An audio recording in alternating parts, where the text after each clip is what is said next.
In 1926, Carter G. Woodson gave us Black History Week.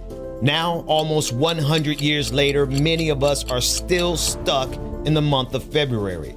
But our legacy, it doesn't just fit into 28 days. The Black Heritage Day app is here to change all of that. It brings Black history to your fingertips every single day of the year. Based on years of research by Dr. Carl Mack, our historian, our griot, just 3 minutes a day, that's all it takes to read, learn, and listen to an oral narrative of your history.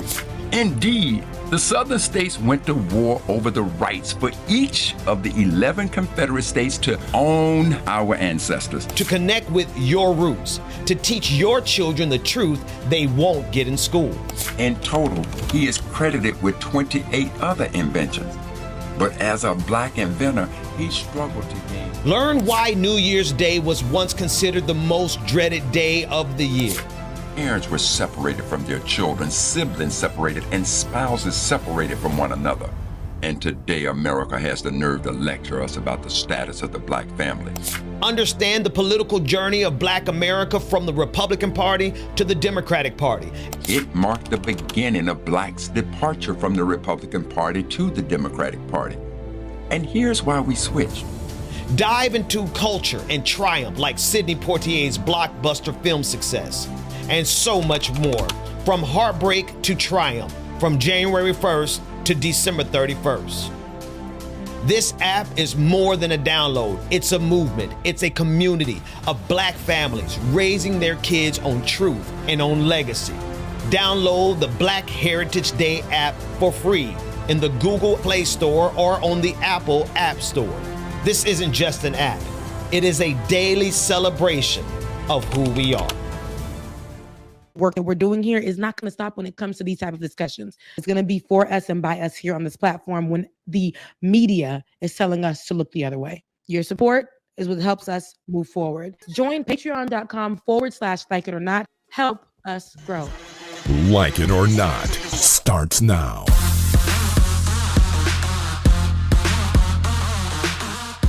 And there we go, bangs. All right, Ben, you were starting with welcome to Like It or Not. Go ahead and do that. All right. Welcome to Like It or Not, where we're free to tell the truth and not care who doesn't like it. Right here on Wednesday, April 23rd. Ben, you were talking about that amazing app, which is the Black Heritage Day app. My goodness. Yes. And you put that together. Now, I had the blessing to be a part of that beautiful app. But for the people who didn't catch the commercial, tell us a little bit about it.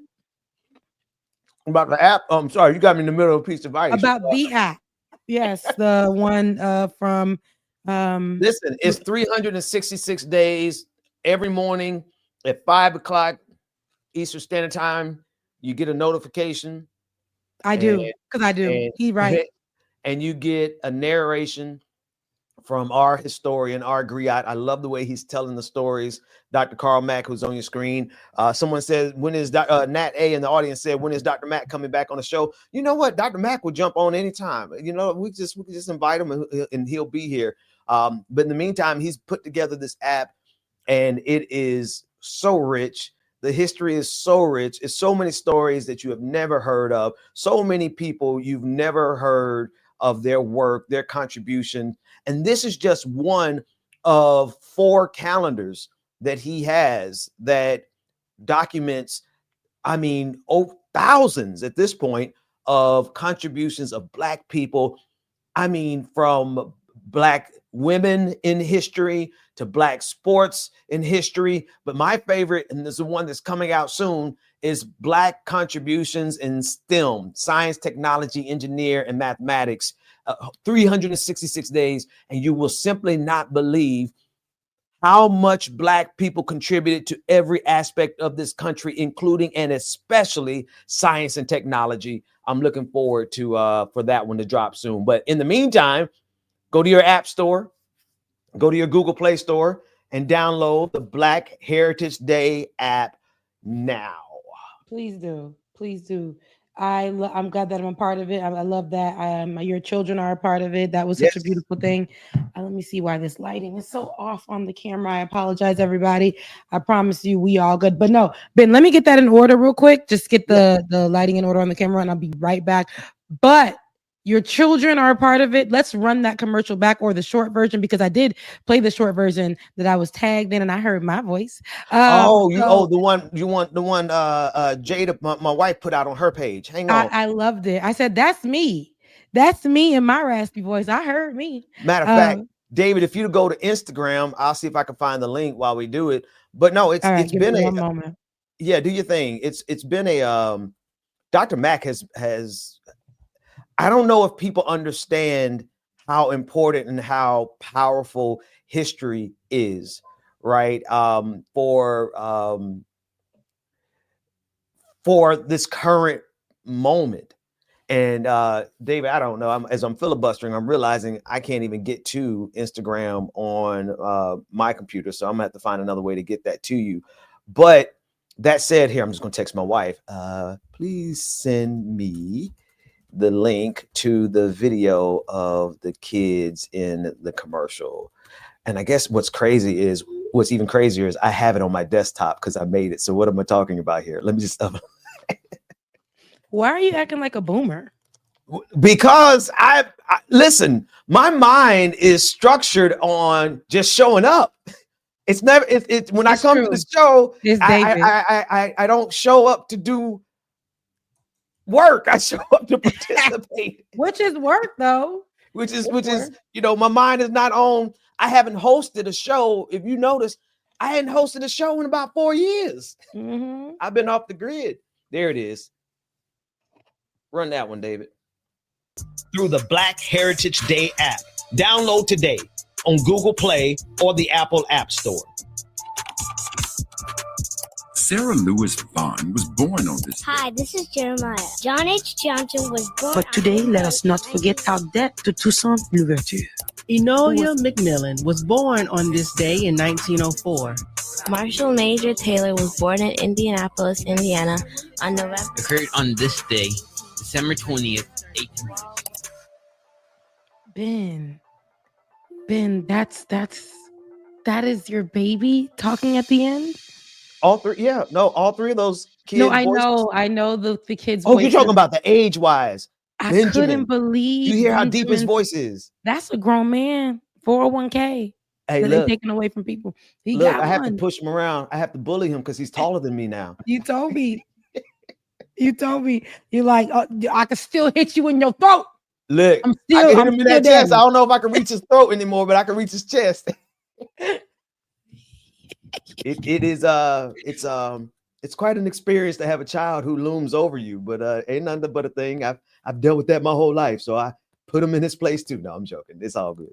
No, it's good. But I'm loving everybody. Do us a favor though. Go to your Google App Store for real, and your Google Play Store, your Apple App Store, and your Google Play Store. I'm really boomering this morning. And download that app and show Dr. Max some love. We can't be doing them people like that. My daddy's a boomer. Can't be doing him like that. But yet, this is exactly because whatever is equivalent to that for millennials, that's where I am.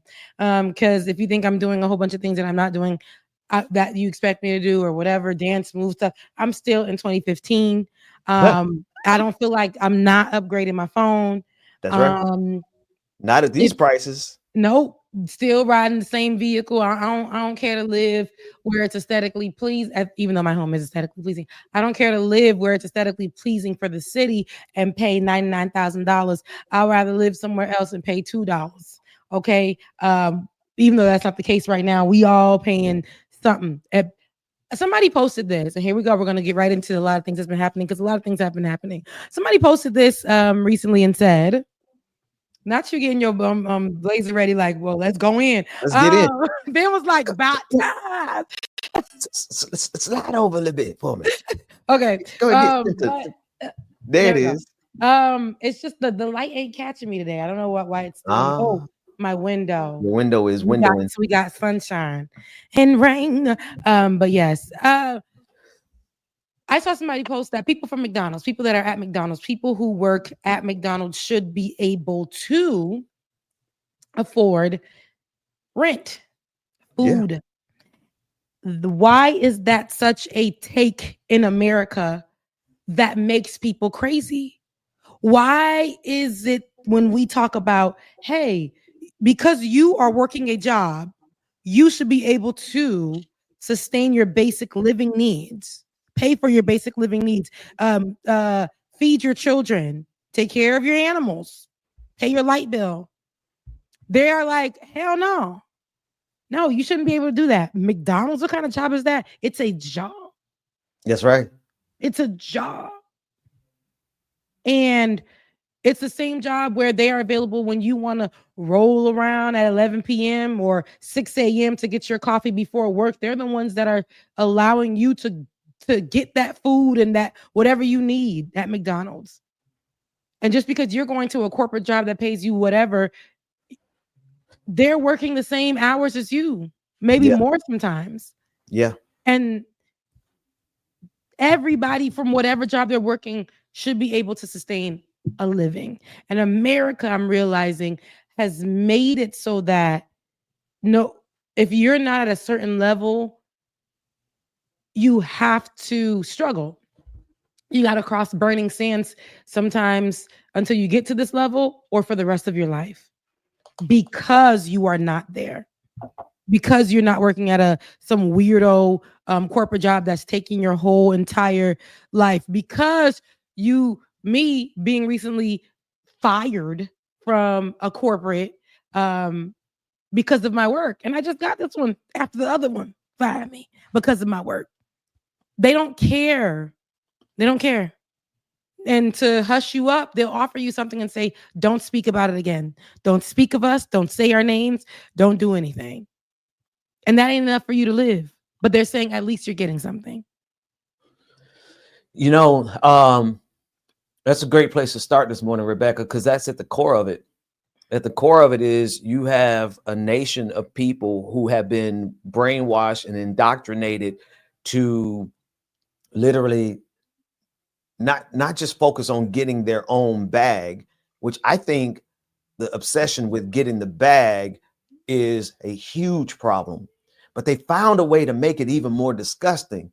It's, I want to get the bag and I want to make sure that they don't. That they not only not get the bag, but they can't even afford food.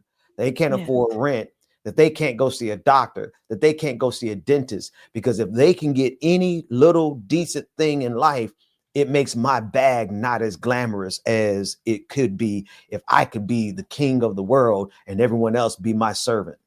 Yeah. That's where we are. Yeah. They are showing us this even in this administration right now. I don't know if you've heard, and I actually just got the news myself, and that was with our student loans.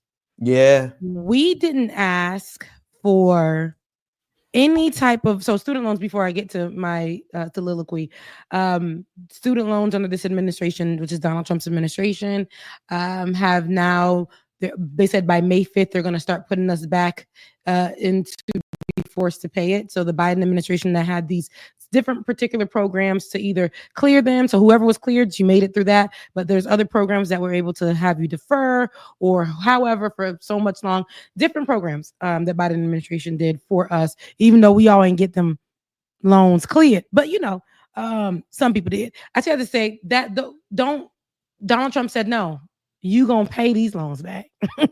By May 5th, we're gonna start reporting y'all behinds to the credit bureaus or the collection agencies will start calling you to pay. If you guys recall, at some point then in 2012, I can tell y'all a story.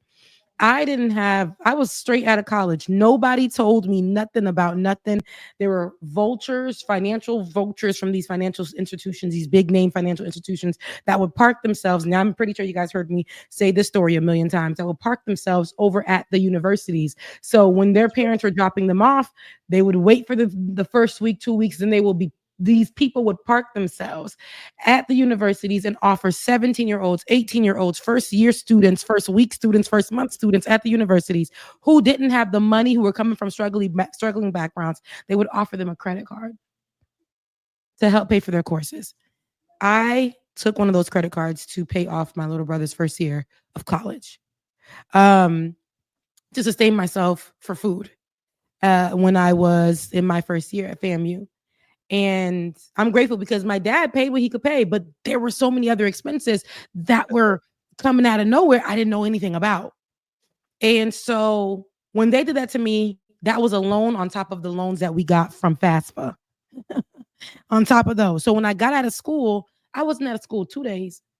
They reached out to me. They reached out to my mom. That was before there was a law that was put in place for collection agencies and things like that. But they reached out to me. They reached out to my mom. They threatened to sue me. And at that time, I was barely 21. Barely. They threatened to sue me, served me papers.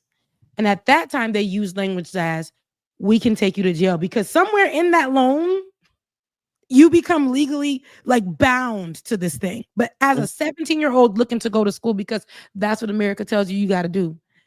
You got to go to school. You got to go to college. And after you get out of college, you get a good job. But that good job will help you pay back these loans.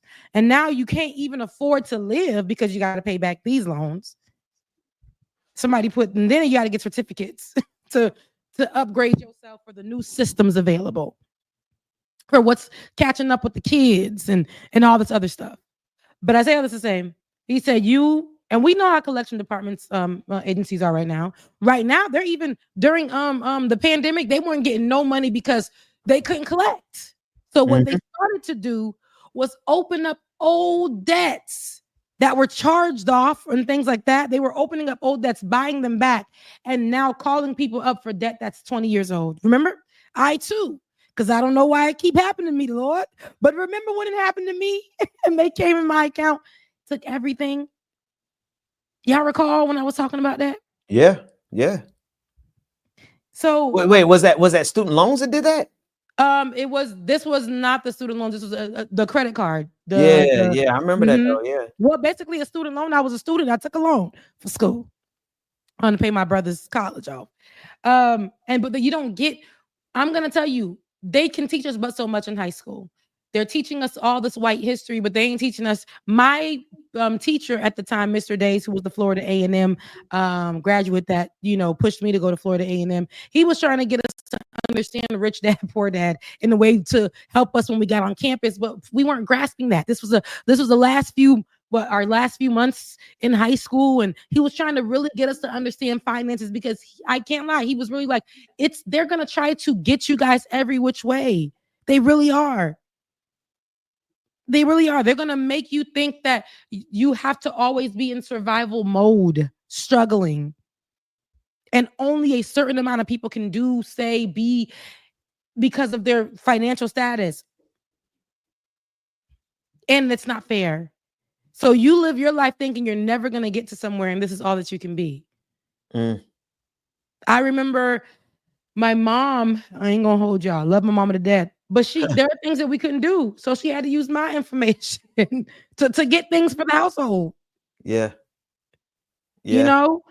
And this this credit system, not Social Security, the credit score and all those things. We know once your stuff go to credit, your credit score get hit. Once your credit score get hit, they tell you you're worthless. You can't get no home. So you got to keep renting.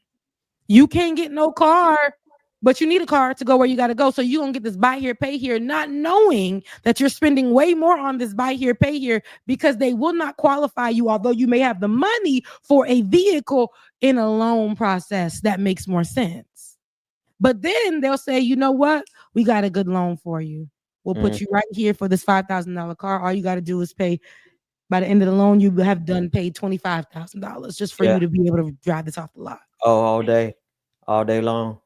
And they get you. Where they get you is not even. It's almost that bad if you have a bad credit score and go to a regular car dealership. It's just as bad. They get you all the way to the end and say, okay, I need you to sign this, and they show you what you actually gonna pay for that car over time, and you be like, oh my God, but you end up having to do it anyway because you need to get to work. And you don't have the money to just drive it off the lot, even though it's a $3,000 car, even though it's a $5,000 car, and they done perked it up, shined it up, but everything inside that hood don't work. Come on now. Come on.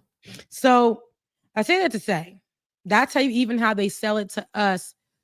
You can only afford this, but we'll make you pay for it for life. You can only afford this. Keep you financially illiterate so that you will think that this circle that's going to be like, the people that's on them loans. All of us raise our hands that got student loans. And once that thing hits our credit score that people have probably been working on and that are a good place right now, on May 5th, once that hits them credit companies and they're going to hound you, and then they're going to say your credit score is going to drop. And you be like, no, it's not. Leave me alone. Then they be like, bet, push that thing in early. Then your credit score done drop 300 points. They do not care. All because you decided to pay for school. We ain't got the money to pay it back. Who in their right mind got $100,000? Who in their right mind got $20,000? Who like to do that on a normal day? Instead, they're going to push away their basic needs to pay. You know what's education. You know what's beautiful about this moment, though? Let me tell you what's beautiful. That they don't have any idea exactly how radicalized people really are. It's going to start off really nice and pleasant and calm by most of us not paying them a penny. I'm advocating for, if you want the next boycott your student loans. Let them hit your credit score. You know why? Because everything else hitting your credit score. All the prices are going up. Rent's going up anyway. They're going to charge you exorbitant interest on everything anyway. Don't let them intimidate you. Except now here, if you got a kind of job that's going to turn your information over to the government, they will start garnishing your wages. Now, I got to tell you that if you in that situation, but if you've been living over here, ask me, because I'd be like, Lord, am I the example that you trying? I don't want to be the example down here on earth. I want to be the person that be like, dang, that's crazy. I want to be the person that say that to somebody. Well, I want to be the one that be like, it happened to me. If you're living off the grid, though, but what's going to happen though is that people aren't going to be able to pay it.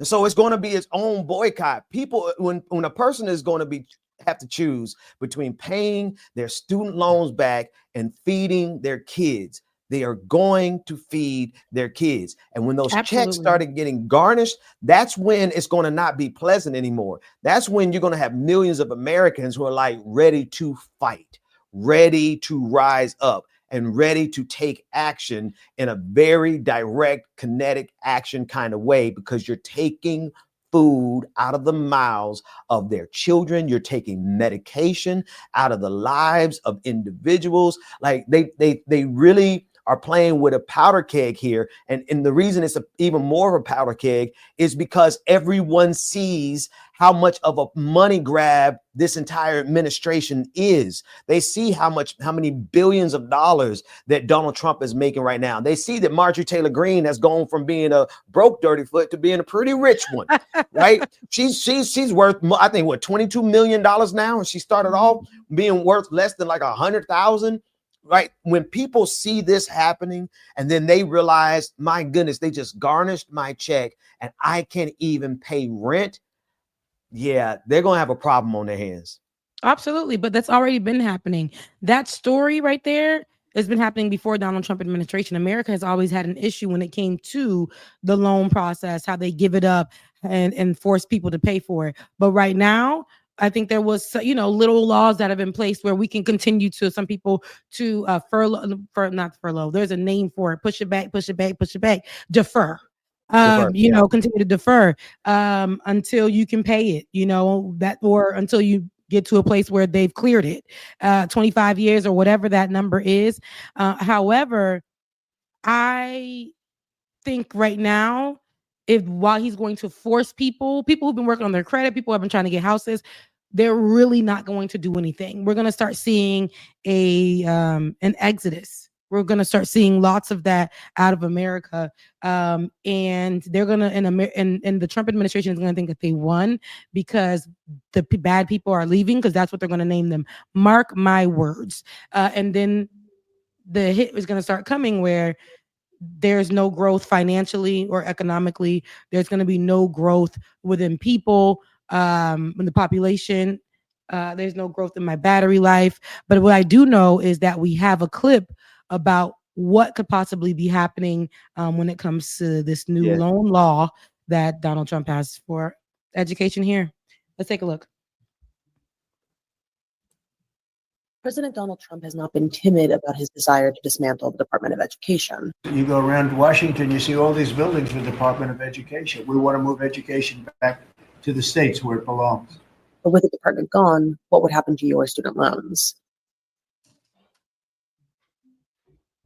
In the Oval Office on March 6th, Trump was asked what department or agency would handle student loans if the Department of Education was dismantled. Trump told reporters that he doesn't believe student loans should be run under the Department of Education and will likely instead end up being run by the Treasury Department, the Small Business Administration, or the Commerce Department. Trump said he hopes specifically for the SBA to take a hold of the student loan process, which he says Kelly Loeffler, a Republican and the new administrator of the SBA, has already expressed interest in. In an appearance on News Nation Live, new Secretary of Education Linda McMahon said that she believed student loans and grants might be best served in another department, echoing comments made by Trump. Some of that funding comes by appropriations from Congress, and that money will continue to flow into the states. Pell Grants, student loans might best be served in another department, and we're looking as to where that could best be handled.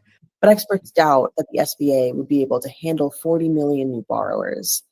The more likely choice to take over the over $1.6 trillion outstanding federal student loan balance would be the Treasury Department. I think the Department of Treasury makes the most sense here.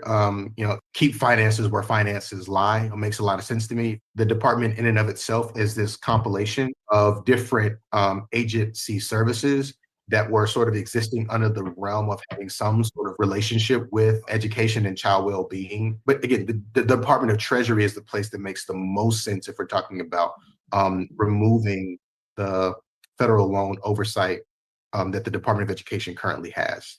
Activists who advocate for student loan borrowers, including the Student Borrower Protection Center, worry that borrowers already struggling with massive wait times and uncertainty, this will only add to the chaos.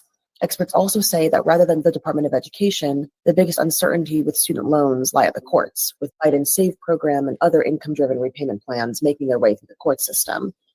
And many experts wonder how Trump's actions will impact affordability promises that he ran on, especially as student loans typically allow for more affordable access to higher education.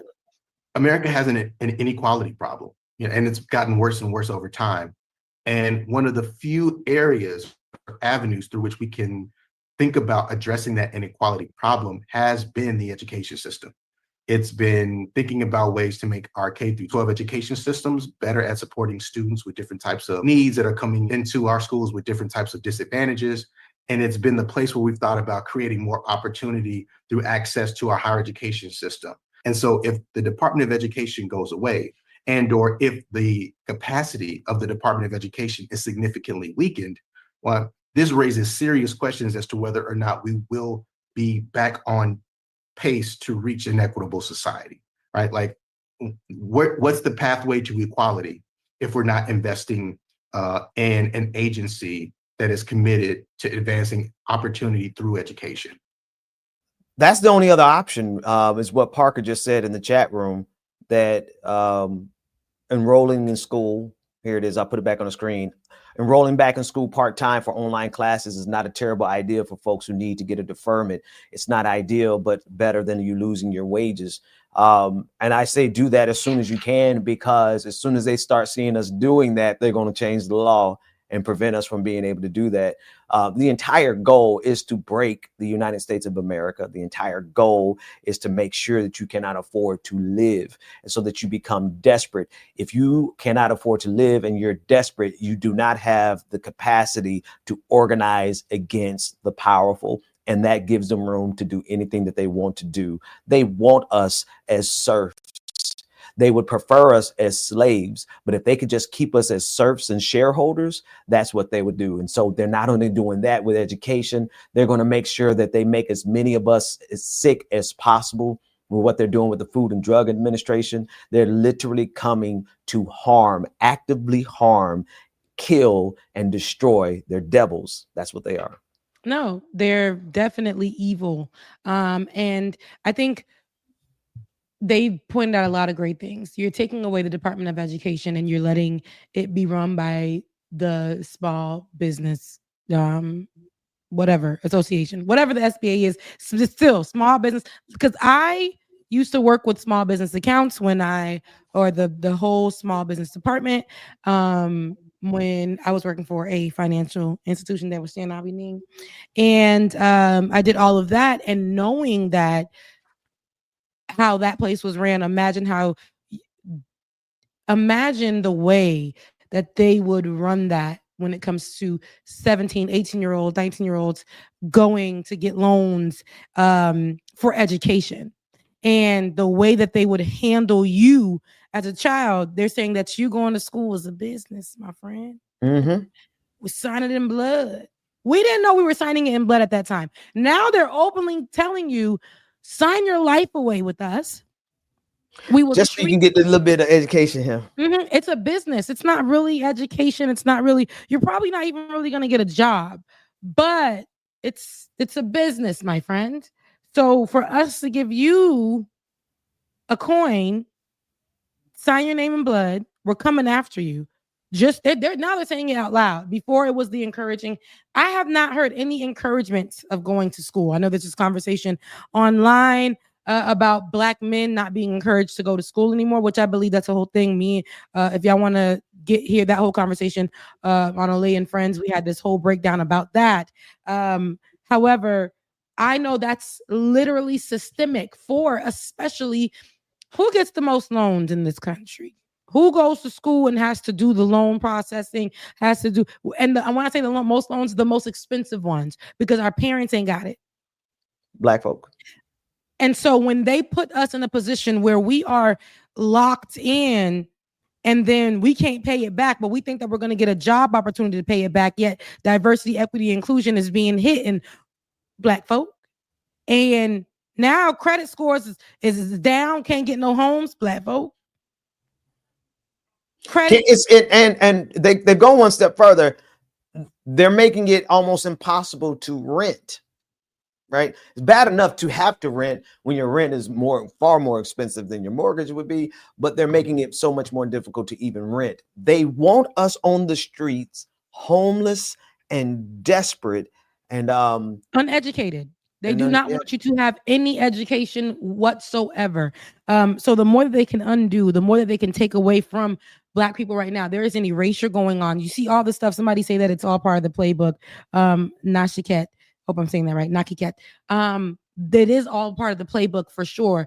And I know I sound like back in the day, I would be sound like some conspiracy theorist, some hoodoo, whatever, trying to say that this is actually a part of the playbook. We have to remember that it's all aligned.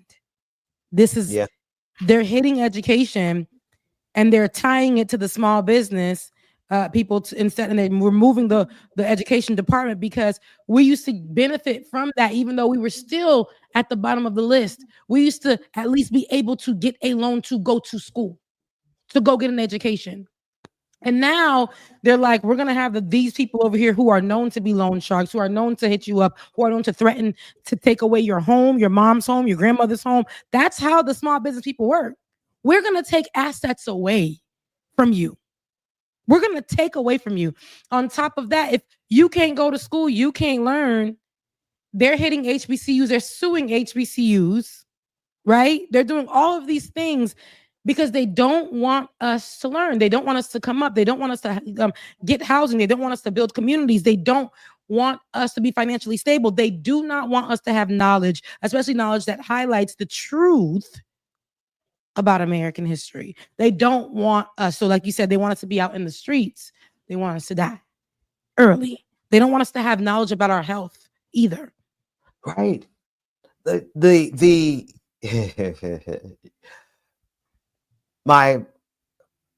trying it. They are trying it. And my confidence is in the fact that we see it, we know it, we're discussing it, and people are all making as many plans as they can to protect themselves as much as they can, which gives us a unique advantage in history.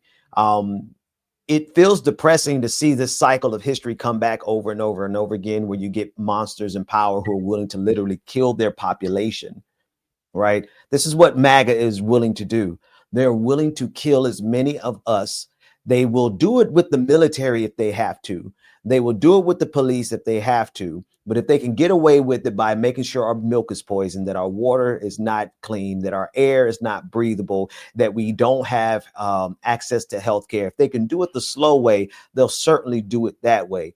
But the only thing that's really encouraging in this moment is that person after person after person, by the thousands, we see on TikTok, we see on Instagram, we see on YouTube, and Twitter, people are aware and people are calling it out precisely. People are organizing. Now, how impactful and how effective can it be against the United States government? We're going to see, right? We're going to see exactly how resilient Americans really are when their government actually turns on them, because we have a government in power with the express intention of eliminating as many human beings as they can. So if all they have is a body that all you could do is sit in your bed because you got long COVID, you can't move, you can't go out, you can't work, and all you could do is plug into somebody's video game and just keep yourself busy all day. That's what they would want. Even further than that, they don't even want you to have access to the internet. They don't want you to have access to a home. They want you on the street, desperate, so that they can do whatever they want to do with you. Those are the demons that are in power. Absolutely. And the more that they can function like that with you, we're never going to grow. It stunts our growth, destabilizes us here continuously, and keep us divided. I see those things a lot. On top of how they want control, look how they're controlling simply in front of our faces. Again, there's nothing that's being hidden anymore. They don't even need to hide it behind Project 2025. They do not care. They have shown us how they can flex their disrespectful, xenophobic, racist, white supremacist muscles. Yeah. Right? They've shown us how KKK will always forever be and never recognized as a hate group. They've showed us that Nazis and the Nazi playbook is exactly what they want to go by.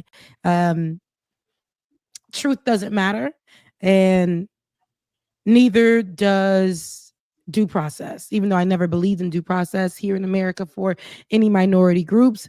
Due process doesn't mean anything, just like the immigrants or people who are American born or whatever that have been shipped off and told they don't need to come back. There was one guy, I think out in Florida, who was taken away, young boy, and his mama had to present his paperwork to ICE in order for him to come on back.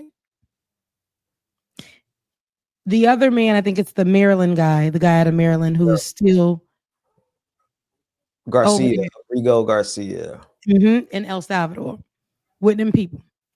And the I think the prime minister or the president, I don't know, but the leader out and said that, basically came out and said, listen, y'all, it's out of my hands. I ain't the one calling the shots for real.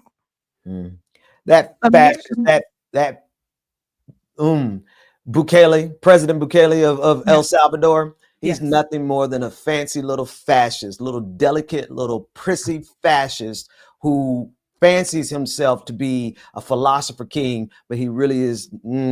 Pull me out of it, Rebecca. I have profanity after that. He's the devil, right? He's the devil. Thank you. He is. Everything's the devil till you pass the bit. Yes, he is a devil. He's the spawn, right? Of the devil. And I really want people to understand, when these evils align, these leaders who are very evil align, they form this alliance that is super powerful. Unfortunately, I know we want to say it ain't powerful, they can't do nothing, they have been, they are.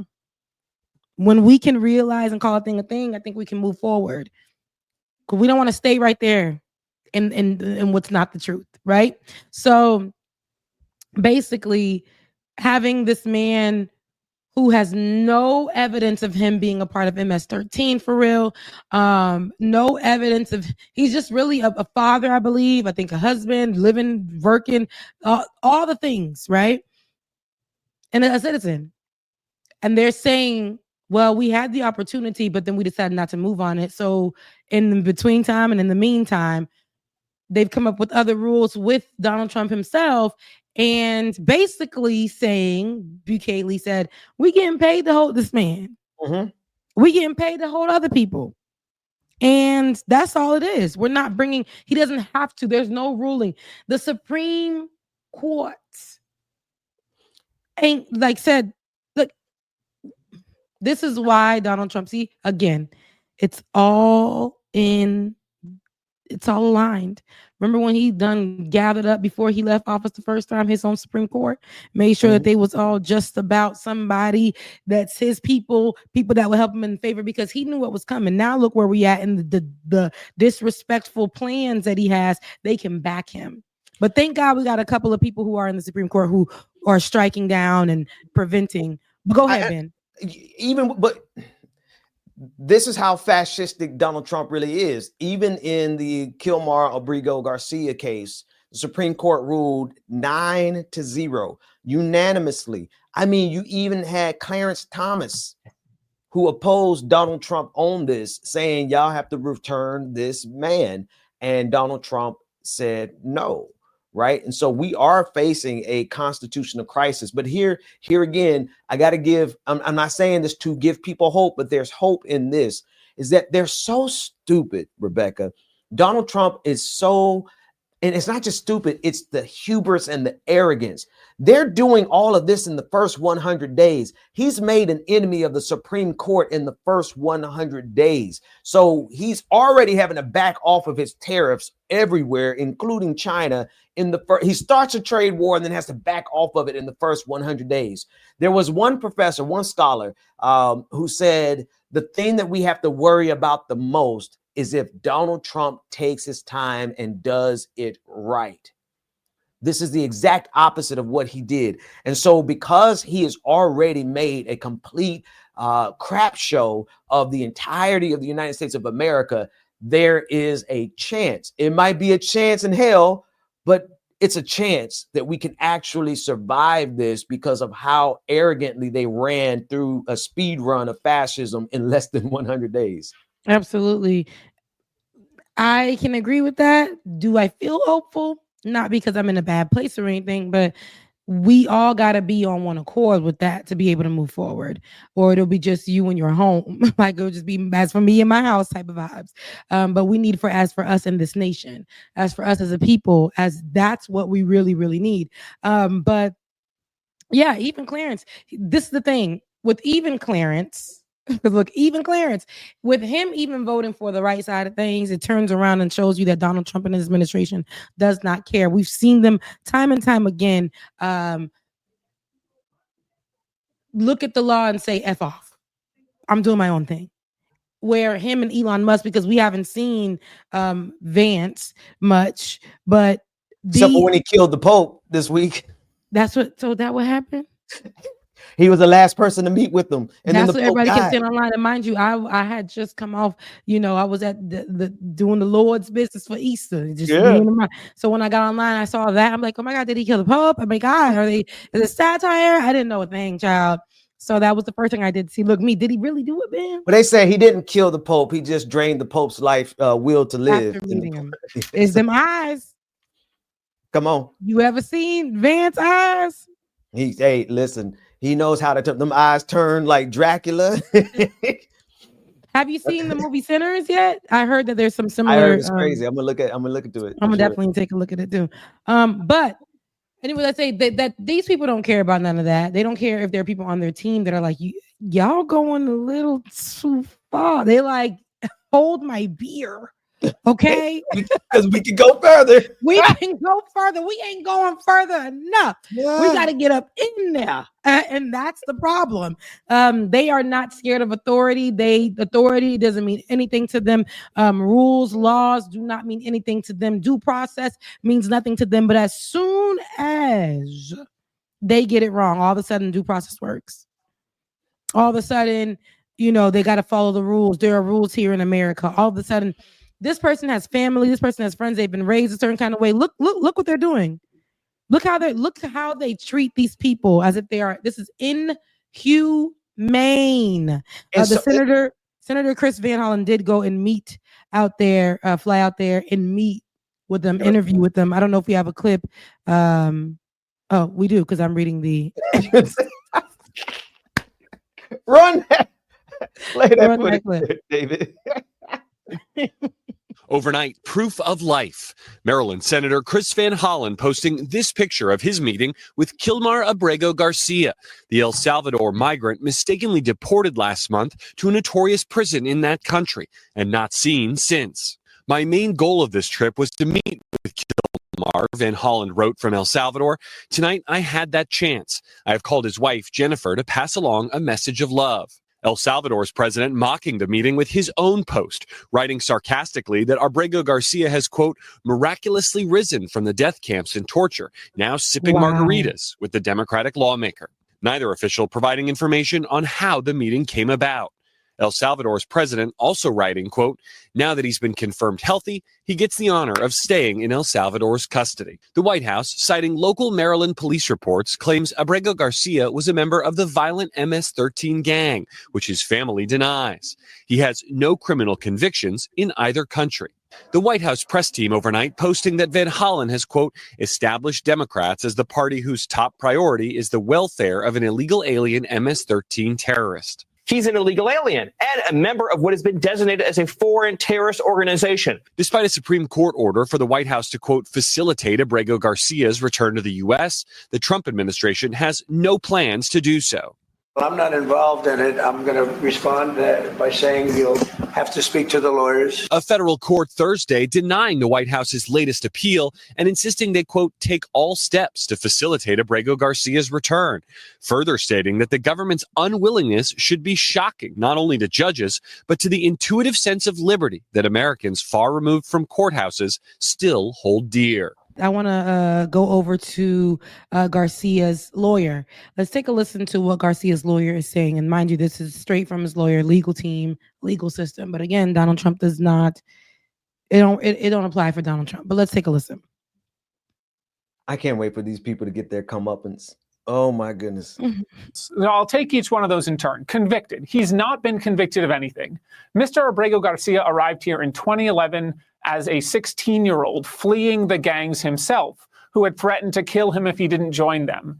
He, like many thousands of youth that left El Salvador in that period, came to the United States seeking safety, and for the last 14 years has not gotten into any serious trouble with the law at all. He's been convicted of nothing. But what happened is in 2019, he was looking for day labor outside of a Home Depot in Maryland, and local cops arrested him and 3 other men there. Those local cops interrogated him, demanded to know whether he was connected to a gang. He denied it continuously. And then a local police detective wrote on a gang worksheet that a confidential informant had allegedly claimed that this guy was a member of a gang, a part of MS-13 that operated in Long Island. Mr. Abrego Garcia has never lived in Long Island, and he said this is ridiculous. And when his lawyers in 2019 tried to reach back out to the police to talk to the detective and say, hey, why did you put this down here? They found out that the detective had been suspended and the local police didn't even have a record of his arrest. So that is the only evidence that the government has ever offered that he is connected to MS-13. And despite that arrest, which did not lead to charges, he has never been charged or convicted of a crime once in his life. He also did win protection. In 2019, that arrest led to him being sent to ICE detention. He was locked in ICE detention for almost a year, and at the end, a judge granted him a protection known as withholding of removal that said, you are more likely than not to be persecuted if sent to El Salvador. So the one thing the government cannot do is deport you to El Salvador. And that's exactly what happened on March 15th. Wow. You see that? Yep. Due process. It never works. It doesn't work. It won't work when it's actually supposed to work. I think that they will sit here on their high horse and this is the control. This is the dictatorship. This is the example that they want to make. They've constantly been, and especially when it comes to immigration policies here, they're choosing groups of people. They will bring back the stereotypes that America already had about people. They will bring them back, and now we're starting to see them bleed through in policy, right? In policy that isn't even really policy, and executive orders and conversations and verbiage and dog whistling. We'll start to see it come out in that way. So when it comes to the MS-13 thing, like our producer David said, he being Garcia, fled from El Salvador because of a local gang was not even MS-13, but was bothering his family's local business, right? So he may know about these gangs just like everybody else does, but he fled because of that. And there's no ties. Now, playing it so safe, he has a family, a wife, a children, a house, just all the things, been working in this country, paying taxes, going to school. Came here at 16. And they want to remove any American ties, from him, and immediately stamp MS-13. When they were interviewing about this, then people had nothing to say, and they said, well, I said it, so. Right. And y'all could trust. I see this is one of the reasons why I went so hard after black folks who were supporting these immigration raids. You stupid Negroes. You see this white supremacist Gestapo called ICE, and you're going to cheer them on because you want to blame immigrants for the problems in your community that were there and have been there since before any immigrants ever moved into our communities. So you're going to turn around and then start supporting ICE. You completely shiftless and moronic Negroes. ICE must be stopped and abolished. People need to confront ICE. But you know why? Because if they're out there without a badge, they're out there without any identification, and they're just snatching people off the streets, how do you even know they're ICE? How do you know you're not just being snatched up by some Klansmen? And how do you believe that they're going to stop with just immigrants? And why is it okay to you that they do this to immigrants? That's a problem in and of itself, which takes me with what I want to say about Bukele. Go ahead. Bukele is making the clearest case of why we must never treat criminals this way. I don't care who's a part of MS-13. Lock them up, but you still have to treat them like human beings, because if you don't, when you treat a criminal like they are not human, it always creeps over to the rest of the population. And who is it going to hit first? The least of these is going to hit the immigrants first. Then it's going to hit the black folks next. And so we can't look at somebody and say, oh, well, we're going to support him because he wasn't MS-13. No, you need to support all of them, even if they are MS-13. Doesn't mean they got to get free, but it certainly means that you don't send them to a prison internment camp where they got in the backfield. You saw the satellite images where it looks like they just out there literally killing people. Are you okay with that because they're MS-13? That's just as problematic. I just want to pull this up real quick because I didn't want to skip over it. So just for really important detail, after the whole meeting and everything, someone on Trump's team decided that it was really smooth to try to identify that his tattoos somehow coded MS-13, marijuana, smiley face, cross, and skull. But so they put these up there, basically trying to decode the legend. I just wanted to show what other people have been sharing as actual MS-13 tattoos that look absolutely nothing. Specifically this one, they actually tattoo MS-13 on their hands. They don't tattoo symbols that signify it. And why would they come up with marijuana, smiley face, and I'm pretty sure it's deeper than with what they're putting up with these conspiracies. Also, there are leaders, national leaders, who are going there, putting on like whatever ICE outfits or like bulletproof vests, and taking photo ops with the prisoners, just out there holding and saying we rallying them up. This is what we're doing. Now let's go back to in January, or was it February, when they did the ASMR of chains and all the stuff of immigrants. Don't ever let us forget that, Rebecca. I will never, because this is what they want you to see. They want to use it as some kind. This is soothing to see people who don't even belong, but who fit a description by what they look like, or we presume them to be, or because of where they're from. We'll throw them over there too. We don't need anybody that might just be, even though they're not, and nothing shows us that they're not, but because they're Haitian, but because they're from El Salvador, because they're whatever, we don't want to take any chances. When the real threat is right here in America, and that is Donald Trump, that is the white KKK members, that is the white supremacists, that are the people who refuse to acknowledge that there are Black and brown people who contribute every single day to the growth of this nation. Those are the problematic people. Those are the ones that are gun happy and shooting up grocery stores and schools and children. It's not the drag queens. I'm sorry to say. It's not. It's the white psychopaths mostly. It's the police officers who are shooting down the children.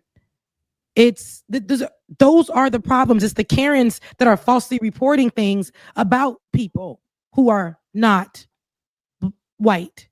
It's all of that. They're the real issues. Not the people that keep their head down in this country trying to maintain a job, maintain a home, maintain a family, maintain consistent pay, maintain jobs that white American people specifically do not want and will not take. Those are the real threats. It's not Mr. Garcia. It's not Haitians who are coming here in growing cities like Springfield, Ohio. It's not people who are on the humanitarian parole program, who are just trying to get by because their country is in turmoil. It doesn't make them hate their country, but it also doesn't make them enemies of this country.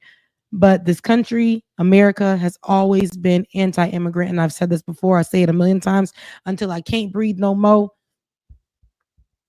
America has always been anti-immigrant, and especially when the immigrant is brown, but more specifically, and especially when that immigrant is Black. Always. See, they're creating a condition. Here's the calamity of the moment and the confusion. They're creating a condition where I don't doubt that some of these men who are in this prison in El Salvador, who are actually a part of MS-13, are some pretty nefarious devils themselves. The stuff they do is the kind of stuff that you need to get off the streets. All right. I want to preface with that. But they're creating a condition where now even the worst criminals in our hemisphere, just raw violence, notwithstanding the American empire, notwithstanding white collar crime, notwithstanding all the stuff that America does right. But I'm just talking about like just the raw violence that we see. They're creating a condition where these people need to be liberated. These people need to be set free from this.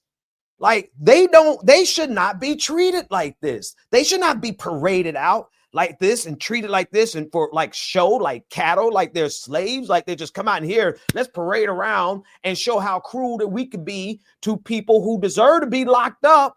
But now y'all are really setting the standard where these individuals have been treated so horrifically that they are going to be due actual liberation. And I'm talking beyond just liberation in the courts. I'm talking like divine liberation. Some of these people about to get set free. And what do you do with that? Because some of them need to be in jail. Yeah. Some of them need to stay locked up. No. Not only did they stay, like they need to, these people were the ones that ran up in our nation's capital, planned this whole domestic terrorist attack. And y'all think I'm gonna let y'all forget that? Because I'm not gonna be on your behind every time I remember it. But they need to be locked up for life because they're not afraid of anything. Those are the people that you should really be seeing. That's you talking about MS-13. I'm talking about J6s. Okay, that's some letters and some numbers. Period. And y'all want us to forget that ever happened, and those people are still walking this nation and are working jobs where we got to present ourselves to them all the time, and secretly in their heart they got hate in their heart, violence in their heart. They didn't care about they didn't care about this country. It wasn't for God or country at that time. It was not. It was for Donald Trump. And we'll sit here and we won't mention it no more. We'll keep pulling out some fake MS-13 problem in this country. And again, unfortunately, MS-13 does exist and something has happened with that. But if we are talking about statistically and we talk about the white devils, as they used to call them, here in America, they're responsible for so many of the issues. And one of those things are gun issues, school shootings, mass shootings. White people are behind them the most. The talk about a game. If they want to snuff out a game, they want to get every. If you look at the network that is behind the mass shootings, there was the one mass shooting that was a black kid who did it, who was a Nazi who hated black people. Craziest thing in the world, right? You're a black young man, you decide to become a Nazi and you hate black people, who was a big fan of Candace Owens. He was recruited to do that. He filled out a survey online about why he was going to do a mass shooting. If you want to get down to some investigating and sifting out all the violence, go find that network. Go put them in jail. Go put the people behind the Florida State University mass shooter, the mass killer just last week, who happened to be a son of a sheriff's officer there in Tallahassee. FSU. FSU. Go get them, but they never will do that because they absolutely support white violence. MAGA supports the murders committed by white folk. Immediately when it happened, my father called me. He was telling me like, oh my gosh, like, I know you must be talking about this. And I just thought to myself, you went to FAMU and you co-op at FSU. You know, you were going to that school. I couldn't imagine. I don't know what I would do if you were there and the shooting happened. And I was explaining to him, hey, Dad, you know, thank God I'm not. But he's like, but what if you were? That kept rolling through his head.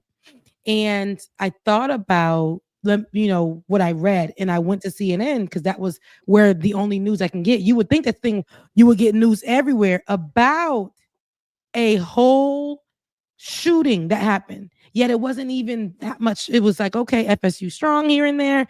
Mass shootings are not, or school shootings are, they're not that, they're so common that we don't need to talk about them no more. Just like COVID numbers, right? They're still out there. They're still growing. We don't need to talk about them no more. We don't have to. Because we're fear mongering if we do. And meanwhile, went on CNN to read about it. Whoever wrote that CNN article they were like literally reaching with dinosaur arms. It started with something along the lines of, and I'm pretty sure it has since been updated, but it was like the kid's name and vaguely said he was going through some mental issues because of his biological family. I'm like, so who's his? Is this the sheriff that raised him, not his biological mama? It literally was just like trying to already piece together. It didn't start off with the murderer. It didn't start off with the school shooter. It started off with his name.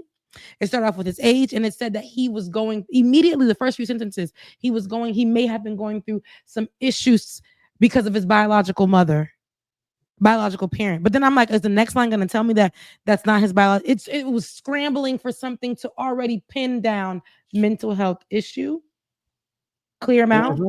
And it wasn't about the victims. It was about this young boy. But your mama's a whole sheriff, well known in the community. And the gun that you used was hers. Not only that, you have been trained to use that weapon.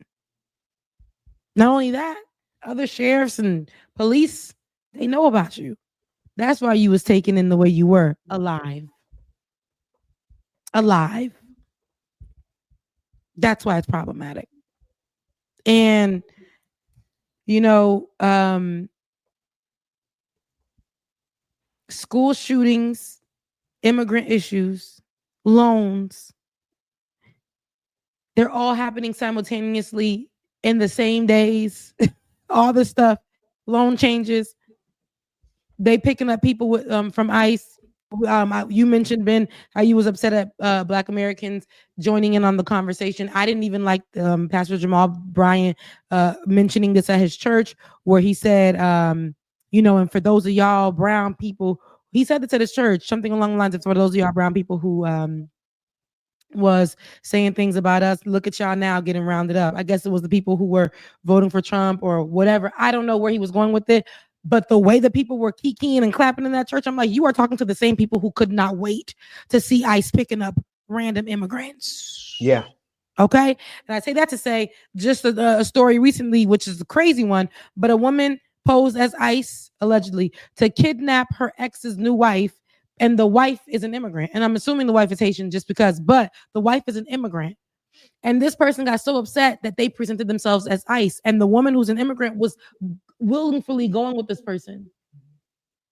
Willfully. Until they found out, whoa, this is, my life is in danger.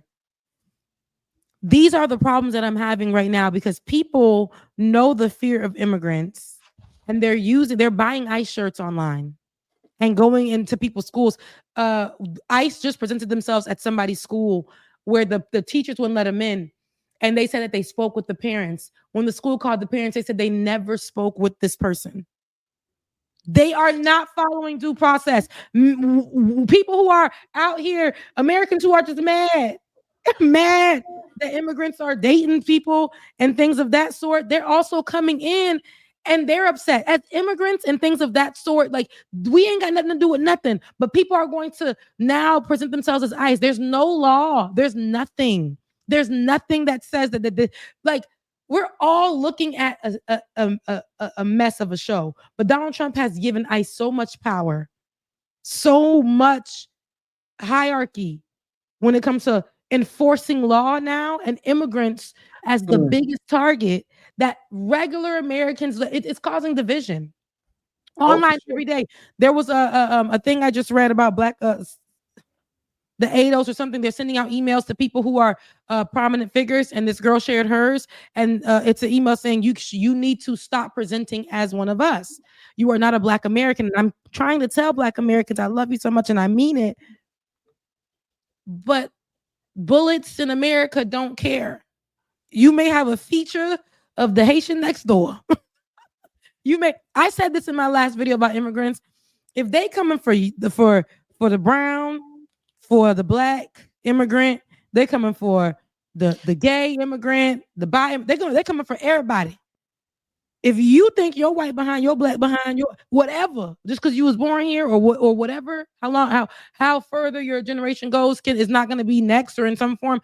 Please look up a story, and I promise you can find it. There was a white woman, they told her to self-deport the other day because she's far removed from her line. They told her to self-deport. Wow. Mm-hmm. Yes, this is what we're seeing, and this woman is white presenting, white adjacent. They told her to self-deport. I'm sorry, I don't mean to laugh. So they come for everybody, Karen, in between, everybody, every group of person. You think just, oh my God, women's rights? It's no, baby. They coming for your Hispanic husband, your mixed baby. Everybody is getting got. Everyone. So there's no blue bracelet that can fix this. There's no ADOS that can fix this. There's no diaspora wars that can fix this. That's why I was telling you, Ben, so much division that I would love for is to have that vision of we can go and we can do this. But there's so much of this stuff that people are eating up and consuming, and it's giving them no growth. It's giving them nothing. But as for us in our house, we got the right mindset. We're seeing right through it.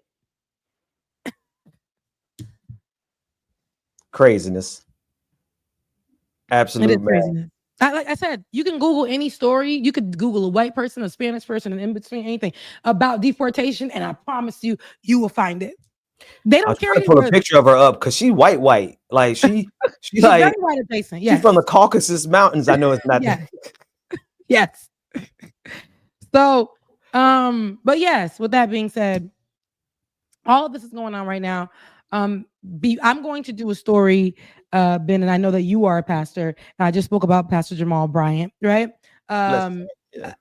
I'm going to do a story, and it's dropping tomorrow, where I touch on one of the pastors that I actually respect and love, their grittiness, Philip Anthony Mitchell, and here in Atlanta.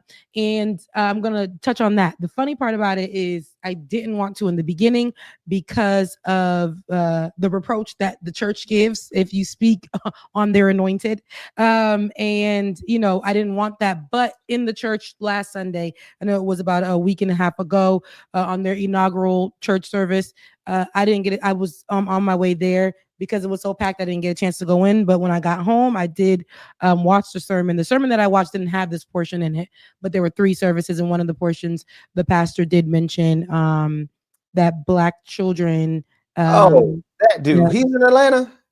He's in Atlanta, yes. They mentioned that Black children are not getting murdered due to being Black by police officers, but because they're not being taught authority. And while online, I always want to protect, of course, the ministry, the church, or things of that sort. I also know that you can't do that when you're the pulpit that's supposed to be preaching and prophesying and protecting and teaching the word of God is speaking things that are not in the Bible and that are systemically hurtful, abusive, and spewing out this rhetoric that comes from a system that is bred in white supremacy, and especially when you're on a global platform, and the moment that you choose to say something, it's against your very own in the middle of a city that is your very own, and you have children that fit the description that it may happen to as well. And while he was speaking about his personal, I guess, when he heard that God told him to submit when he was detained by police officers when he was younger, or to obey, that still does not say that it justifies the shootings, the murders of children. And please be sure to definitely watch my drop on tomorrow. But I say it to say the reproach needed to happen because we were never going to get an apology unless the reproach came. And I want people to understand that your leader should not be above reproach because they're your leader. But I do know in this atmosphere, there are so many people who are going to take it and say, this is why we don't go to church. This is why Jesus isn't real. This is why. And that's why I'm like, you cannot make that your example. You cannot make that your example. But also biblically, a lot of leaders were held accountable. And that's you held accountable is the way you can do right. And he did since have an apology, but y'all can definitely listen to this clip. I will go in on it on tomorrow. But I know that there were a lot of people, including myself, who out of spiritual fear of having the conversation, didn't know what to exactly say in that moment, although I knew exactly what to say in that moment. But let's take a listen to his words. Well, yes. Oh, and when we come back, I'm gonna tell you, I gotta address what you just said, though. Okay. All right, here we go. Here he is. Be stronger, my ego or my submission?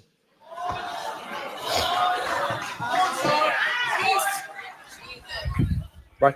I could flex in that moment and not obey the authority because my ego will be stronger than my logic, or I can submit and walk away with my life. And if I don't submit in that moment, man, I'm hurled into eternity by a cop's bullet. And I know there's bad cops out there. We know that. We know there's cops who's evil. Man, there's evil people in every industry preaching all that stuff. But man, not every killing of a black man was because of a bad cop. And in that moment, I got to decide which one to be stronger, my ego or my submission. That's not the part, though. It actually. That's not the right part. There's another part. No. It gets worse. Mm-hmm. Well, what was the next part? Because that's enough for me. Yeah, no, the actual saying that black children are not being they're being shot because they're not respecting authority. They're not obeying authority. So to every mother or father who has lost their child, you haven't taught your child authority. And I believe that because I shared my own, immediately I just thought about when I was 12 going to church, just checking the mail. Didn't know my neighbor called the cops on us. Didn't know that. Just checking the mail. And I looked up and there was a chopper in the sky with a cop, a sheriff's chopper in the sky above my home. And if you know Florida, our homes are just one floor, small, homes built for island type areas. In South Florida, you got a chopper over your home, blowing over your home, and the cop is holding a chopper towards you. Then you look ahead and you see them hidden in your bushes. It's about 3 of them in green holding a gun towards me, and then one at my door telling me to come, holding a AR towards me, comes behind me, puts it behind my back. At 12 years old, I got a little skirt on, a red t-shirt, and some brown and red Nikes that I got from Marshalls that was hurting my pinky toe, and I was checking the mail, waiting for my choir director to come pick me up for choir practice on a Saturday. And they told me to open the door and call everybody who was my brothers out. And they had us in handcuffs on our knees in the front yard. And when the neighbor said, "Oh, sorry, wrong," they lived there. The neighbor went back into their home. The cops took off the cuffs off of our arms, and nobody said anything to us further at all. Rebecca. We never got an apology or anything like that. If my brothers would have made the wrong move or whatever and been shot down, meanwhile we obeyed. We didn't know why this was happening. We didn't even question it. We did everything that was said. Everything that was said. I'm gonna think about Elijah McClain, who apologized for even questioning the cops and their motives, don't talk and about that. apologizing for being who he asked for forgiveness to the cops, and they still killed him. Rebecca, let me say this to you as a pastor. The biggest problem in the Black church is the fact that we are afraid to call out our pastors. Thank you. Thank you. And we got to stop being afraid of calling them out. In fact, we need to actively call them out, 100% aggressively call them out, because they are speaking over thousands of people. And this is the global pastor. So hundreds of thousands of people that this man is speaking to, and what he's doing is nothing new, right? We've seen Black folks launder white supremacy into the Black community for clicks, clout, and checks, right? He's just doing it from the pulpit. And I don't care what rationale he actually set with. The Spirit of the Lord did not reveal that to him. The spirit of Candace Owens revealed that to him. The spirit of conservatism, Clarence Thomas revealed that to him. Because at the end of the day, when you look at case after case after case after case that Black people stood up for, it was a clear example of white cops not caring, not even giving Black people the chance to breathe. Tamir Rice killed within, I think it was less than 3 to 4 seconds of the cop pulling up on the scene. The cop patrol car did not even stop moving good. This cop jumped out and shot that 12-year-old boy. That pastor needs to be called out, not just because of the nature of the politics, but because there is no requirement. There is nothing that God is going to punish a single person over for correctly calling out their pastor. If your pastor is abusing somebody in your church, you better stand up and call them out immediately. I ain't talking to you. I'm talking to everybody at this point. No, you're right. Your pastor is speaking these lies from the pulpit. You need to call them out immediately, or you need to find you another church. And this fascism that happens in the Black church, where you can't say nothing against the Black pastor, the devil is a liar. Y'all better get out of there, because all you're doing is replicating white supremacist fascism inside of the Black power structure that is the Black church. Why do you think the Black church can't even be really helpful right now? In this precise moment when we need the Black church in lockstep and in alignment, it's because you got pastors who try to kick people out because they criticize them. Absolutely. The abuse of power is what I said.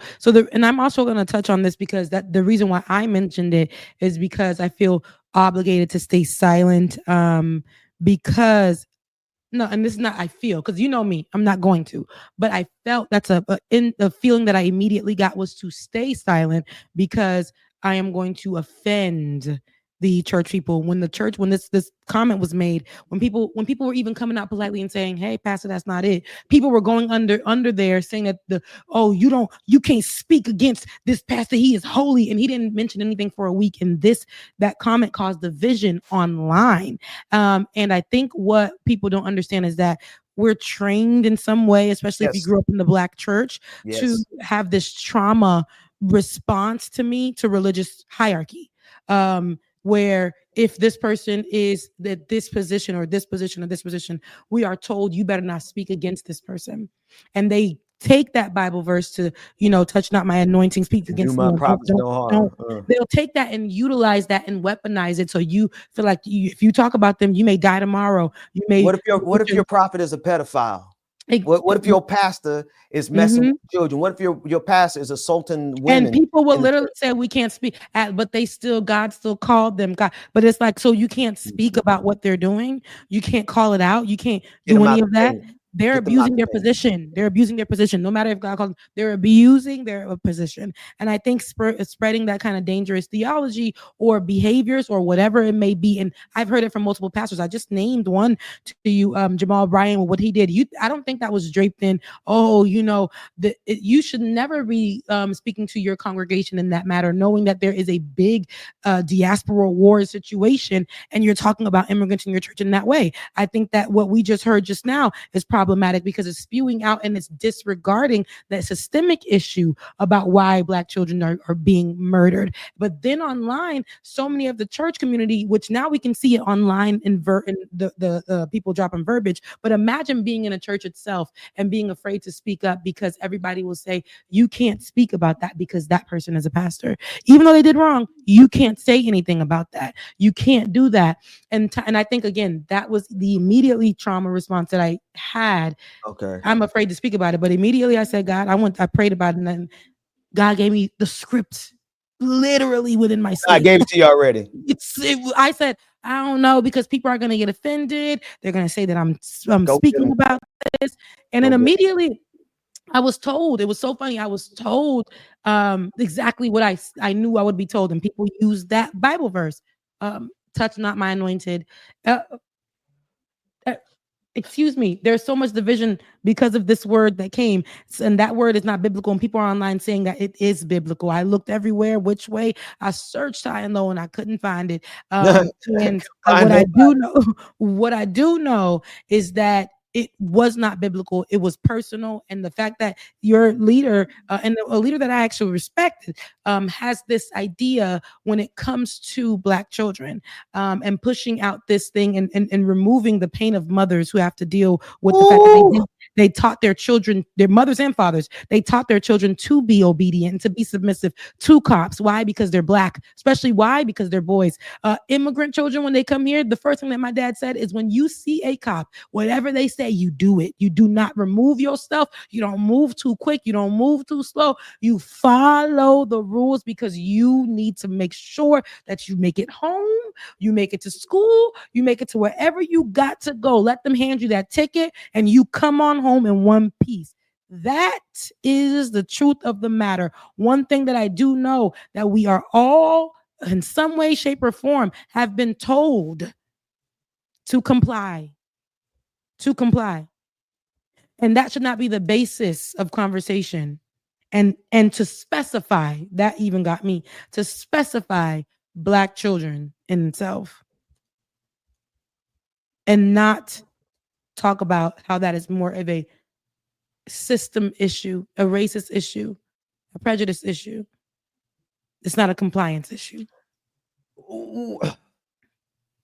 To me, that's grounds to get rid of that pastor. I'm gonna keep it 100.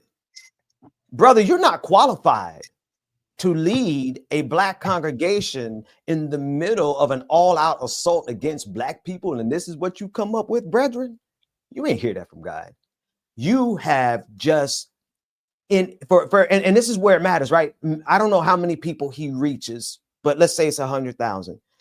You just set back in the minds of 100,000 people the exact spirit that they need to fight according to the spiritual wickedness that's in high places right now, white supremacy. The greatest demon on the face of this planet is white supremacy. The only thing that's close as a second is capitalism. White supremacy and capitalism is spiritual wickedness in high places. And here you are doing the bidding of that devil. Oh, you and ain't then it's anointed. like That's not it. He might be anointed in every other sentence he gives, but right there, he was working in the flesh. Oh, that's exactly what I think that people need to understand. And for the congregation to come out and to battle with people who were just saying that was a fleshly, that was an opinion, that was flesh, that was not at all functioning in the spirit or anything of that sort. But they were saying, you aren't spiritual, you can't speak. Have you ever been to a church? The division and the conversations were also problematic surrounding that. Because if you're supposed to be somebody also who is in the body of Christ, you should be able to talk to your leader, but get online and be able to have conversations, say, my leader, that wasn't the proudest moment. We'll stick right beside them. But that was you should be able to say those things, but to act like this person is untouchable and this person is God, the same way Pastor Keon, who is married to Shawnee O'Neal, made those statements about Haitians and Haiti and those type of things, and never wanted to clarify, and still went in again and spoke about it again, doubled down on it again. This conversation where it's anti-immigrant, anti-black, anti-this, coming from Black pastors, Black congregations, when you know that your congregation is full of those same people, and nothing in the word is showing us that what you're saying is biblical and it's all fleshly, we should not let that just be something that happens because there's a church or there's that. What was it? God was flipping tables because they was out of order in his house. He was flipping tables. Jesus was flipping tables. Accountability should be something that happens within the church, not being passive, not saying that this person is anointed and called, so we should not speak to them or against them or whatever. And it's not even speaking against them, calling out your pastor, calling out your leader, the same ways we should be able to do so to our local leaders or to whoever we're following or wherever. And especially when it comes to your spiritual life, and they're teaching you white supremacist conversations globally, people that are not even in this nation who will believe that thought and have that understanding about Black children, that they do not comply because it was very specific. So So I want to play something for you real quick because while you were talking, I don't know. Could you hear me clicking when I'm? No, but I see you Okay, putting good. out the chat GPT up. I want to play this because what I did was I just broke it down real quick in chat GPT, like what's the historical aspect, blah, blah, blah, blah. But then I said, let's flip it on its head. What do you do when the anointed are doing harm to the least of these?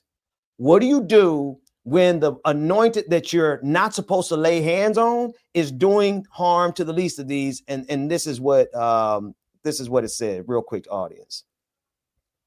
Absolutely. Here's a succinct yet Can you hear it thorough okay? version you can use for a live With the audience, accent. whether in a sermon, panel, or public teaching. It's structured for clarity, flow, and rhetorical power. Live teaching, touch not my anointed, when the anointed do harm. We often hear the phrase, touch not my anointed, and do my prophets no harm. It's quoted to defend pastors, leaders, and spiritual figures from criticism. But let's look closer. This verse, Psalm 1:5, isn't about protecting leaders from accountability. It's about God protecting his people, the patriarchs and the nation of Israel, during times of vulnerability. It's part of a historical psalm, not a legal shield. Now here's the real question. What happens when the anointed person is the one doing harm, especially to the least of these? Because Jesus flips the lens in Matthew 25. Whatever you did to the least of these, you did to me. So if an anointed person harms the hungry, the abused, the silenced, or the vulnerable, they are not operating in divine authority. That's right. They are acting against God's heart. Scripture doesn't protect anointed leaders from accountability. It holds them to a higher standard. Saul was anointed. God removed him. David was anointed, yet rebuked by a prophet. Priests were anointed, yet condemned in Malachi for exploiting the people. Being anointed isn't a pass. It's a calling to embody justice, mercy, and humility. So let's be clear. Touch not my anointed was never meant to silence truth. It was meant to declare that God stands with the vulnerable, not the powerful who harm them. In God's kingdom, the least of these are never least to him. Cool. Yeah. Sometimes AI be like ready to preach though. But No, but for real, the clearest thing in this, Rebecca, is that you might be anointed, but once you harm the least of these, you have neutralized your anointing. You are no longer anointed. Once you are moving out of that anointing to harm somebody, you need to be touched. Mm-hmm. And I think that's what again, there's a trauma that we've grown up with, or that's specifically in the Black church, and not specifically to the Black American church, but to the Black church. I think in the church, even within the evangelical church, you cannot speak against the leader, even when they're doing wrong, even if it's a financial wrongdoing, even if it's a physical wrongdoing, sexual abuse wrongdoing, whatever. It's always to cover. But I think sometimes we use that and we say, touch not my anointed. Are the people who are functioning in the church individually, are they not anointed? Why are we putting it at this hierarchy value only for the pastor itself? It's always that. And I think that the trauma, again, of speaking against spiritual hierarchy is what instantly came to my heart and my mind. And that's, do not speak on that. Don't Loose ever. yourself. Oh yeah, undo, unlearn. And again, I've watched him, and I love his preaches. And do I think sometimes it's a little gritty and a little angry all the time? Yes, but sometimes I felt like we need that in this moment because it's too much happy-go-lucky, unbiblical stuff out there as well. And we got to be real about what's happening and what's to come. And he does a good job about that. However, in this moment, like he said, he was operating within the flesh immediately. Whatever's on your mind, whatever's on your heart, was that coming through your mouth? And was that being something that was taught to the people? And the specifics of it being Black children, Black boys at that? Absolutely not. And then to allow it to cause division for a week and not say anything, but then he did. Not that was the beneficial portion of the people who stood on it and said we need to know where your mind was, what was coming from that. He did come out with an apology, and it was not like a PR apology. It was like, oh boy, I ain't even know what to say. That was wrong historically, and he went in, and the accountability factor. Now, whether I receive it or not. But for your church who is following you, you have to be a leader who is not above reproach, who can reclaim the title of a leader to show that you can hold yourself accountable and learn and unlearn and teach properly. You got to be able to do that. Let me leave you with one thing on this, Rebecca. I was talking to a friend last night. Two things. One, the Bible says that afterwards I will pour out my spirit on all flesh. Your sons and your daughters will prophesy. That means, truthfully, the anointing has fallen on every single one of us. The anointing is on all of us. That's number one. Number two, you do not have to go through anybody's preacher or pulpit, prophet or pastor, pope or prelate to get to God. You can go to God for yourself. What does that all add up to? That adds up to the fact that we need more power in the pews to stand up to the power in the pulpit, because the power in the pulpit has become hierarchical. Like you said, it's about how much authority they have over other people. And in that way, when a pastor is acting in that way, they are literally, by definition, operating in the spirit of the Antichrist, because power belongs to God, not to a preacher. Mm-hmm. Absolutely. And what's funny is, for me, I'm somebody who loves to be within the church because it's a community for me. It helps me stay disciplined and things of that sort. But I also want to see within the church that we're not treating the pastors as above everybody. We're not treating the pastors as they're not to be touched, or they're not to be whatever. They're too great. They're too amazing. They are right there beside God, and we are way, way, way at the bottom. And so we can't speak against them. We can't speak to them. We can't touch them. We can't look them in the eyes. We can't. But I saw people who were still covering their pastor, which I prefer that kind of thing, who were still covering Pastor Philip, and still saying, hey, you were wrong about this. And as our leader, we need that conversation. Back in my day, when I was going to church, there was something that we used to call leading your mom, when the congregation would come together and have conversations with the pastor and be able to hold him accountable for some things, but do it as a family. But sir, you are streaming live.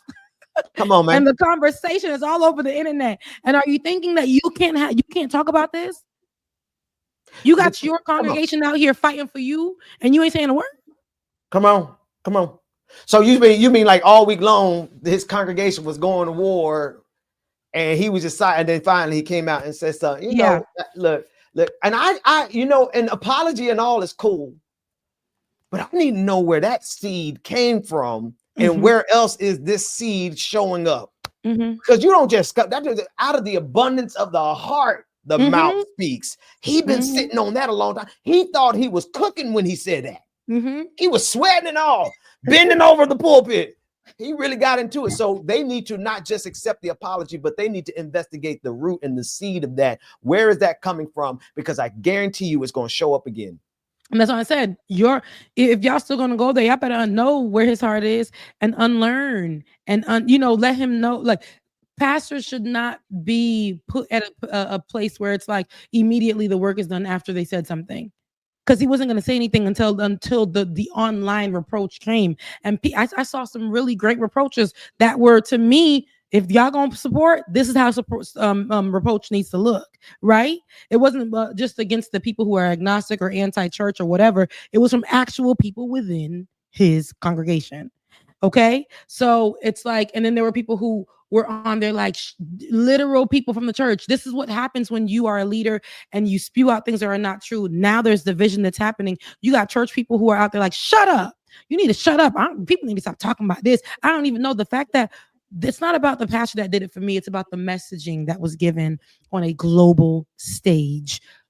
That's not what we be right now. To me, Christianity is. That's last not thing, that. Last thing though. We need women to take over all the churches.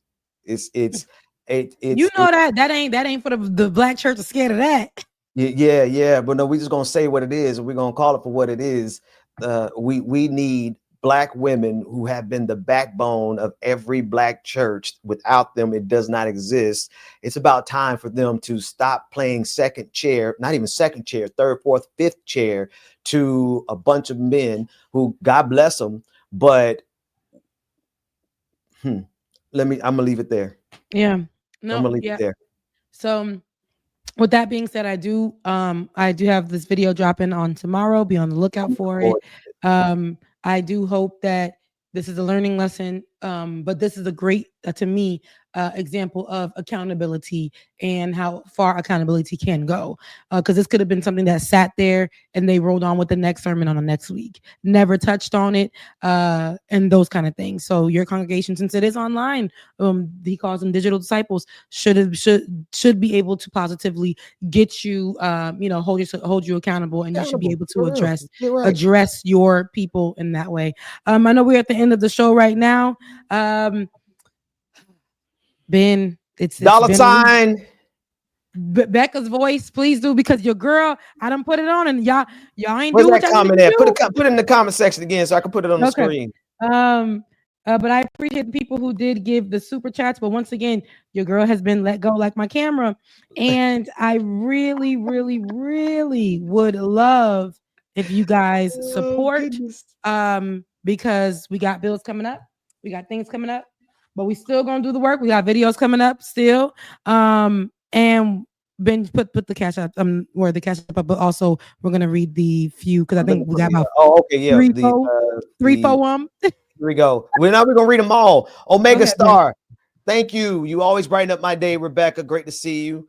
Triz Ramos. I'm reading it like you can't see it, but you can still see even though your camera's $2.99. Thank you for the super sticker. Parker, you want to read that one? Shout out to everyone listening at work right now. And yes, shout out to everybody listening at work right now. Eat the rich. Omega said, eat the rich. Capitalism sucks. And it is for Satan himself. I like it. I like it a lot. Thank you so much, Not Los too, for your super chat.